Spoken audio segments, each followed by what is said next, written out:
থিয়েটারের মঞ্চ থেকে অভিনয় যাত্রা শুরু সপ্তর্ষি মল্লিকের। এরপর একে একে টেলিভিশন ও বড় পর্দায় দর্শকের মন জয় করেছেন তিনি। দর্শক আজও তাঁকে শ্রীময়ী ডিঙ্কা নামে এক ডাকে চেনেন। সপ্তর্ষির অভিনীত প্রতিটি চরিত্রই নজর কেড়েছে দর্শকের। তাঁকে শেষ দেখা গিয়েছিল ধারাবাহিক অষ্টমীতে।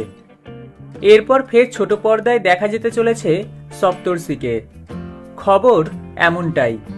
সূত্রের খবর, স্টার জলসার ধারাবাহিক গৃহপ্রবেশে দেখা যেতে চলেছে তাঁকে। গল্প এগিয়েছে 1 বছর।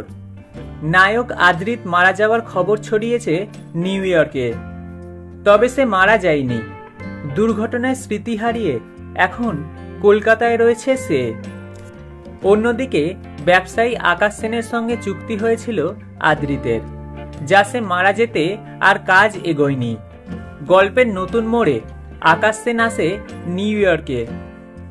আদ্রিতের অনুপস্থিতিতে কি এবার আকাশের সঙ্গে ঘনিষ্ঠতা হবে শুভলক্ষ্মীর, নাকি আকাশই আদ্রিতকে ফিরিয়ে দেবে শুভর কাছে?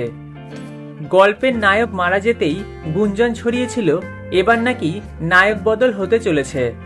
তবে তা যে একবারেই হচ্ছে না তা স্পষ্ট।